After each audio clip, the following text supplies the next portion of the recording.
como eles ficam felizes quando a gente se identifica com a cultura, quando a gente gosta da comida. E nós enviamos um valor para o pastor Peter, porque teríamos, nas nossas contas, teríamos 50 pastores para serem ministrados dessas 6 nações.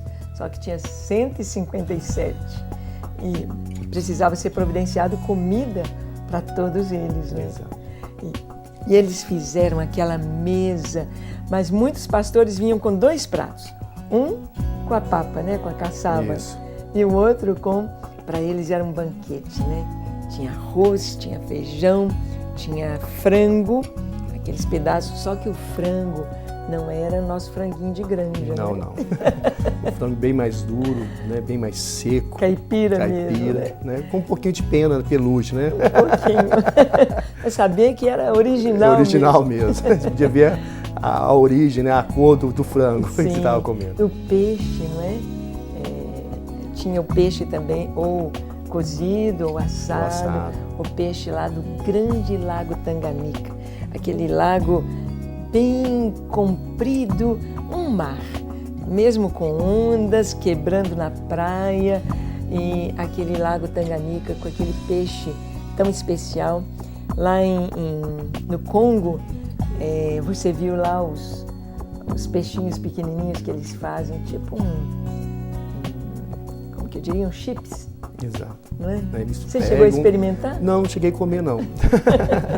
Não teve muita atração? Não. Se tivesse me oferecido, eu tinha comido, né? A gente tem que ter o coração missionário e a boca também missionária, né? Estômago também. O estômago também missionário. Então não chegaram a me oferecer, mas a gente via sendo comercializado, sendo vendido, né? Na rua, exposto à poeira, à sujeira. A gente via bastante daqueles peixes menorzinhos. Né? Tudo pescado nesse lago Tanganica, que é um dos maiores lagos do mundo. Né? Para que as pessoas em casa possam ter ideia, quando a gente estivemos em Calemi, nós precisamos ir de barco, foi necessário ir de barco. Né? Nós pegamos um barco em Uvira, na cidade de Uvira, que pertence ao Congo mesmo, que fica na divisa com o Burundi, e viajamos quase 1 dia e meio, né, para chegar em Calemi. Foram 600 quilômetros de barco dentro de um lago. É muita coisa. É muita coisa. Ele banha 4 países, né? Isso. Tanzânia, Congo, Burundi e Zâmbia, me parece. Zâmbia, ao sul. 4 países, então é um lago bem grande. E lá em Bujumbura, eles aproveitam ali, nós vimos na capital, tem estrutura turística, não é? Nós mesmos estivemos ali num restaurante, às margens do lago, muito bonito, parecia que a gente estava no Brasil. Exatamente. Parecia que a gente estava lá em Porto de Galinhas, né? Muito bonito lá. Mas lá em Calemi, por exemplo, né, já não tinha estrutura turística nenhuma, né? Nenhuma. Ovira. Também não, nenhuma estrutura turística, justamente porque não era a capital, né? São cidades do interior do Congo e cidades muito pobres. Se eu não me engano, Calemi tem 100 mil habitantes e muitos desses habitantes não têm saneamento básico algum, né? As ruas não são pavimentadas, não tem água encanada, é uma situação muito terrível a situação que eles vivem. Emprego quase não existe lá, né? Os homens e as mulheres ficam andando na rua o dia inteiro, de 6 horas da manhã até 6 horas da tarde. Eles ficam andando na rua. E às vezes à noite também ainda tem gente andando. Exatamente, de um lado para o outro. No Congo carregando as bacias, carregando mandioca, banana e carregando cama, carregando tudo que tem para carregar é na cabeça. E lá em Bujumbura, muita bicicleta. Muita bicicleta. Né? As bicicletas...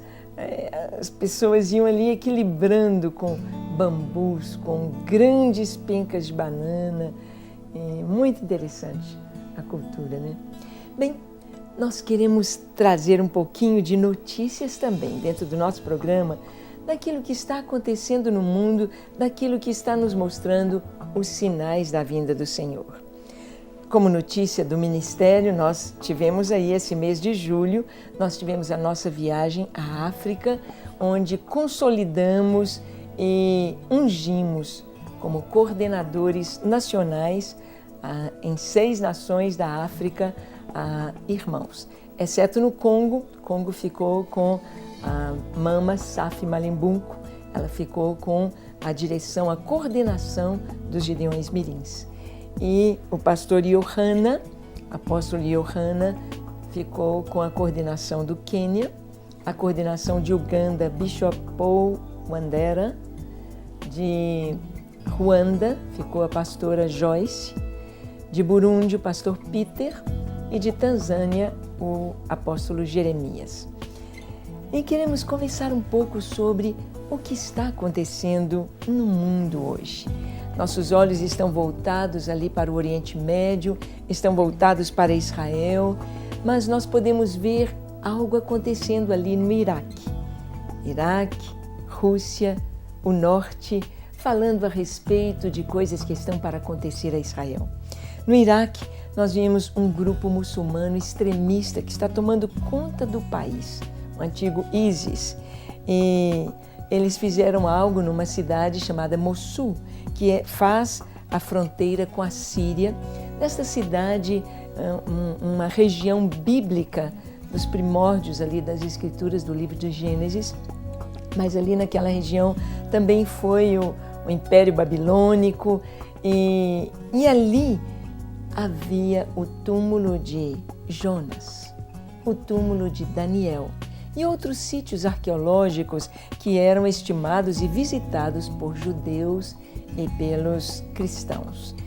E aconteceu nestes últimos dias que este grupo extremista quebrou estes túmulos, explodiu, quebrou completamente, destruindo estes sítios arqueológicos, não querendo mesmo nada cristão, nada bíblico como prova dentro do seu país. Temos de orar pelo Iraque, orar pela Igreja do Senhor ali no Iraque, porque à medida que este grupo caminha, eles vão expulsando os cristãos de uma maneira violenta, triste e com perversidade. Em Israel, sabemos dos confrontos ali entre a faixa de Gaza, enviando mísseis para Israel. Israel tem possibilidade, Israel tem capacidade de segurar estes ataques, de proteger a população civil, mas em contrapartida, o grupo do Hamas, ali na Palestina, eles têm usado famílias, crianças, pessoas como escudos humanos. Então eles colocam suas armas nas escolas, nos hospitais, nos lugares onde estão civis. E as pessoas então estão morrendo ali. E aconteceu na última sexta-feira, no dia 25, agora de julho, quando manifestantes pró-Palestina em Israel fizeram o Dia da Ira. Um dia com manifestações a respeito deste confronto, a respeito desta guerra que está acontecendo, então fizeram o Dia da Ira. É interessante fazermos um paralelo mostrando que dentro da cultura de Israel há o Dia do Perdão e entre os islâmicos o Dia da Ira. Deus quer que nós tenhamos não só o Dia do Perdão, mas o Dia da Salvação. É isso aí. Então, com nossas notícias, vamos vendo o que está acontecendo e como devemos nos posicionar. Pastor Alex, nós vemos que tudo isso que está acontecendo no mundo e o que nossos olhos viram, fomos lá em Burundi, no Congo, e vimos como que a igreja estava aberta para a oração, para buscar o Senhor. Nós vemos mesmo um preparo para a vinda de Jesus. Como que você tem visto, pastor Alex, esse preparo assim na igreja brasileira, na igreja de um modo geral no mundo, e o que mais nós podemos e devemos fazer? Com certeza é notório, que os sinais eles têm se cumprido. Eu acredito que um sinal que está faltando é o arrebatamento da igreja, o toque da trombeta tocar. A gente percebe que o mundo está tão globalizado, a informação ela chega em todos os lugares do mundo. Isso tudo é uma preparação para o anticristo e também para a volta de Jesus. Eu acredito que a igreja ela tem que realmente buscar isso em oração, ela tem que se preparar. E a Igreja do Brasil ela tem um papel relevante em relação à volta de Jesus. Nós conversamos com vários africanos e eles têm uma expectativa a respeito da igreja brasileira, né? Uma expectativa que muitas vezes o próprio brasileiro não a possui, que é a expectativa de ser uma resposta para o mundo, né? Levar o evangelho para o mundo, porque o Brasil ele tem a cara do mundo, né? É um país que tem acesso a todos os outros países, então nós devemos realmente nos despertar, orar, para que a igreja brasileira se levante mesmo, para que a igreja brasileira esteja indo, né, enviando seus missionários, enviando não somente missionários, mas levando também pastores, levando também mestres para que possa estar ensinando a palavra, né, a outros povos, para que Jesus possa voltar. Né? É verdade, às vezes nós preocupamos muito com o lado social é importante, Jesus se preocupou, mas Jesus ele disse uma palavra quando João veio com seus discípulos perguntando: tu és quem esperávamos ou vamos aguardar outro? E Jesus disse: olha, os cegos vêm, os coxos estão sendo curados, os mortos ressuscitados e aos pobres é pregado o evangelho do reino. Realmente nós precisamos de cuidar, porque às vezes se preocupa tanto só com a parte social e acha que já está fazendo o máximo, mas a pregação da palavra, como é fundamental. Exatamente. E os olhos do mundo postos no Brasil, porque exatamente vemos que muita mensagem hoje tem sido deturpada, não tem sido aquela mensagem pura, aquela mensagem do Evangelho. O que você diria, pastor Alex, que seja o Evangelho puro, o Evangelho genuíno? Que mensagem é essa do Evangelho genuíno? A mensagem do Evangelho genuíno é a mensagem de arrependimento, né? É a mensagem de transformação de vida, porque se não houver uma transformação, né, não é o Evangelho.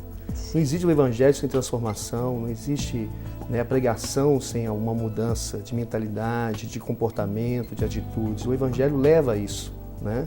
E nós podemos perceber que em alguns países o Evangelho não tem sido genuíno porque não tem gerado essa transformação, né, do ser humano, do indivíduo, que o resultado disso é uma transformação também social, né? Porque a igreja tem a sua missão integral. A missão integral da igreja, o principal é o espiritual, né? É lógico que nós devemos cuidar do corpo, que nós devemos levar o pão, levar o agasalho, né? Levar essa assistência, mas o principal é o espiritual. O principal é a palavra. E a palavra transforma. Não vos conformeis com esse mundo, mas transformai-vos pela renovação da vossa mente, para que experimenteis qual seja a boa, perfeita e agradável vontade de Deus.